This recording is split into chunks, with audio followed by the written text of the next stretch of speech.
Hello students, कल आप लोग का जो है साइंस का एग्जाम है। तो कल के लिए जो बहुत ही इंपॉर्टेंट केमिस्ट्री का, जिससे संरचना सूत्र हर साल जो है आपको 5 नंबर में 5-6 नंबर में आता है, आईपीसी नाम भी इससे हो जाएगा। तो उस कार्बन एवं इसके यौगिक इस चैप्टर का जो है हाइड्रोकार्बन एक टॉपिक है, बहुत ही महत्वपूर्ण टॉपिक है। तो आज हम आप लोगों को जो है हाइड्रोकार्बन पढ़ाने जा रहे हैं। चलिए देखिए, कल के एग्जाम के लिए बहुत ही महत्वपूर्ण, इससे एल्केन एल्किन एल्काइन में से तो कोई एक हर हाल में एक सूत्र एग्जाम में आता है।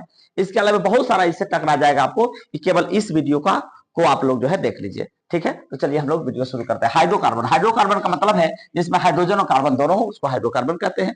वैसे मॉलिक्यूल जो हाइड्रोजन और कार्बन से बने हुए हों उसको हम लोग हाइड्रोकार्बन कहते हैं। ठीक है, हाइड्रोकार्बन जो होता है, एलिफैटिक हाइड्रोकार्बन होता है, एरोमेटिक हाइड्रोकार्बन होता है और एक एलिसाइक्लिक हाइड्रोकार्बन होता है। 3 तरह का हाइड्रोकार्बन होता है, एक एलिफैटिक हाइड्रोकार्बन, दूसरा एरोमेटिक हाइड्रोकार्बन, तीसरा एलिसाइक्लिक हाइड्रोकार्बन। तो क्लास 10th में जो हम लोग को पढ़ना है एलिफैटिक और एरोमेटिक हाइड्रोकार्बन, इसी के बारे में आप लोगों को पढ़ना है।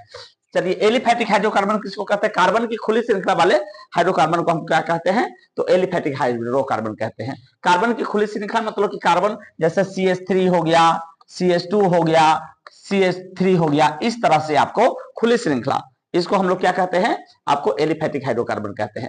यह जो होगी कार्बन की बंद श्रृंखला, जैसे कार्बन की बंद श्रृंखला क्या होगी? तो बेंजीन के सदृश यौगिकों को, बेंजीन के जैसा जो भी यौगिक होगा, मतलब कार्बन की बंद श्रृंखला जो बनाएगी उसको हम लोग क्या कहेंगे? तो एरोमेटिक कहेंगे। जैसे इस तरह से होगी, ये देखिए, ये देखिए, ये आपको जो है क्या है? तो ये आपको जो है आपको एरोमेटिक हाइड्रोकार्बन का एग्जांपल है।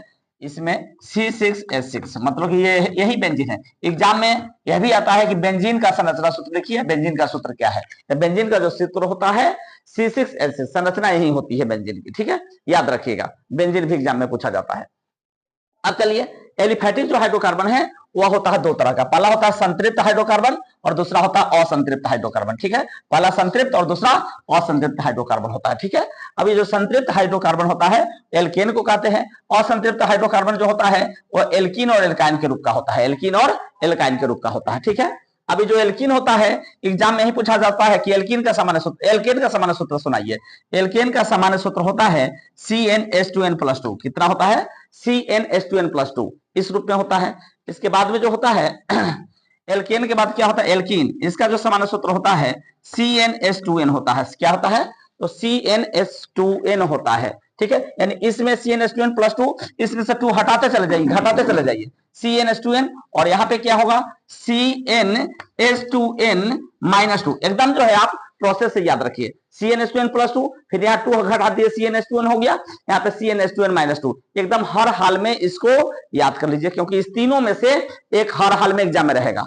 ठीक है, अब चलिए, ये तो हो गया आपका हाइड्रोकार्बन हो गया। अब इसको हम लोग लिखेंगे कैसे, एक से लेकर के लास्ट तक जो है हाइड्रोकार्बन को। तो चलिए आपको देखिए, अब जो है एल्केन का हम जो है संरचना बताते हैं। एल्केन CnH2n+2 होता है, इस रूप का होता है इसका सामान्य सूत्र। तो अगर कार्बन की संख्या 1 रखेंगे तो इसका नाम हो जाएगा मेथेन। ठीक है, कार्बन की संख्या 2 रखेंगे इसका नाम हो जाएगा एथेन। कार्बन की संख्या 3 रखेंगे इसका नाम हो जाएगा आपको प्रोपेन, प्रोप नाम होता है इसका।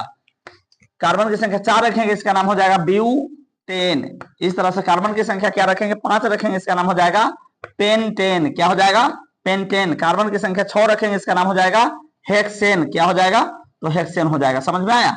मतलब कि एल्केन में आपको मेथेन हो जाए। याद रखिए, कार्बन 1, मेथ 2, एथ 3, प्रोप 4, ब्यूट 5, पेंट 6, हेक्स। ठीक है, अब एल्केन समूह का है एल्केन, मेथेन, एथेन, एन लगा देंगे। अगर एल्कीन का होगा तो एथीन, प्रोपीन, ब्यूटीन हो जाएगा। इस तरह से हो जाएगा। इसका संरचना सूत्र क्या बनेगा? तो CN माने 1, 2 1 2, 2 4, CH4 हो जाएगा। इसका सूत्र क्या हो जाएगा? C2 होगा, तो ये क्या होगा? 2 दूनी 4, 2 6 हो जाएगा। इसका क्या होगा? C3, कार्बन 3 हो जाएगा, H कितना हो जाएगा? 3 दूनी 6, 2 8 हो जाएगा। देखिए सूत्र, ब्यूटेन में 4 कार्बन है, कार्बन 4 हो जाएगा, तो हाइड्रोजन कितना हो जाएगा? देखिए 4 दूनी 8, 2 10 हो जाएगा। इस तरह से पेंटेन में C5 हो जाएगा, H कितना हो जाएगा? 5 दूनी 10, 2 12 हो जाएगा। इस तरह से हेक्सेन में C6 हो जाएगा, तो हाइड्रोजन कितना हो जाएगा? तो हाइड्रोजन 6 दूनी 12, 2 14 हो जाएगा। समझ में आया? इस तरह से आप 10 तक निकाल सकते हैं। अब चलिए इसका संरचना कैसे बनेगा। कार्बन एक है, इसके चारों तरफ एक एक हाइड्रोजन आप डाल दीजिए, हाइड्रोजन डाल दीजिए, इसका ही संरचना बन गया। ठीक है, अब चलिए, अब एथेन का संरचना सूत्र क्या होगा, ये हो गया मेथेन का। एथेन का क्या होगा, एथेन में कार्बन 2 है ना, तो हम करेंगे क्या, 2 ठो कार्बन डाल देंगे, इसके सभी सिरों पर हम हाइड्रोजन बैठा देंगे। क्या करेंगे, वो हाइड्रोजन को यहाँ पे पुट कर देंगे। समझ में आया, संरचना लिखा जाएगा। ठीक है, अब यह जो है प्रोपेन का क्या होगा संरचना सूत्र, तो इसमें कार्बन क्या होगा, 3 को लिखने का तरीका देखिए। ठीक है, कार्बन 3 है, 1 2 3, तो हम क्या करेंगे, इसको सभी सिरों पर क्या करेंगे, आपको हाइड्रोजन बैठा देंगे, हमारा जो है प्रोपेन बन करके तैयार हो चुका है। ठीक है, अब ब्यूटेन का संरचना क्या होगा, इसमें देखिए कार्बन 4 है, तो हम 4 ठो कार्बन लिख देते हैं, कार्बन 4 को लगा देते हैं, और सभी के सिरों पर हम क्या करेंगे, तो हाइड्रोजन जो है बैठा देंगे। यह जो है आपको क्या बन गया, तो बन गया ब्यूटेन। क्या बन गया, ब्यूटेन बन गया। अब देखिए पेंटेन का क्या होगा, तो पेंटेन में कार्बन क्या गो है, तो देखिए 5 गो है कार्बन, तो C 5 गो डाल दीजिए, 5 गो, 1 2 3 4 5, और सभी सिरों पर क्या करिए, हाइड्रोजन को डाल दीजिए। आपका जो है क्या तैयार हो गया, तो पेंटेन तैयार हो गया, पेंटेन तैयार हो गया, पेंटेन तैयार हो गया, पेंटेन तैयार हो गया। ठीक है, तो यह जो है आपको 1 से लेकर 5 तक के हम जो है संरचना बता दिए। कई बार तो एग्जाम में यही पूछ देता है सीधे डायरेक्ट। अब इसके बाद मान लीजिए इसमें जो है आपको क्या कहते हैं, क्रियाशील समूह, इसी में लगा दिया, मान लीजिए OH क्रियाशील समूह लगा दिया, OH एल्कोहल है, तो यहाँ पे मेथ में लगा दिया, तो देखिए मेथ में अगर एल्कोहल लगा देगा तो C, सबसे पहले इसको पढ़ाने से पहले आपको ये बता दें, देखिए 1 मिनट, उसका हम क्रियाशील समूह का अलग से वीडियो बना देंगे, बड़ा हो जाएगा यह वीडियो। इसमें अब एल्केन बता दिए। अब अगर एल्कीन समूह का होगा, एल्कीन समूह का होगा, एल्केन में सिंगल बॉन्ड होता है, एल्कीन में डबल बॉन्ड होता है, और एल्काइन में जो होता है, एल्काइन में जो होता है याद रखना है, ट्रिपल बॉन्ड होता है। क्या होता है, ट्रिपल बॉन्ड होता है। तो जैसे एल्कीन में अगर हम यहाँ पे कार्बन 1 रखेंगे तो हाइड्रोजन 2 होगा, तो क्या ये संभव है, संभव नहीं है।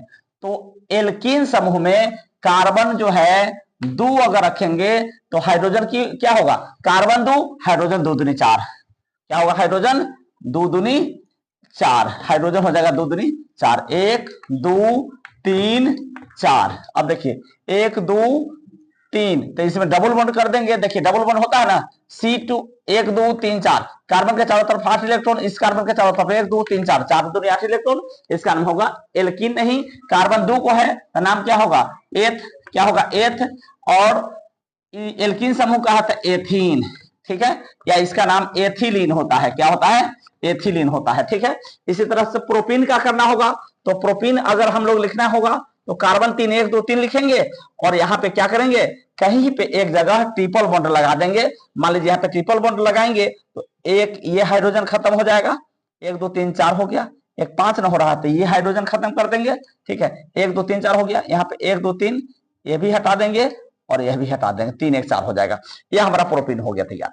समझ में आया, तो चलिए, अगर आप लोगों को समझ में आया तो लाइक शेयर और कमेंट जरूर करिए। थैंक यू, धन्यवाद।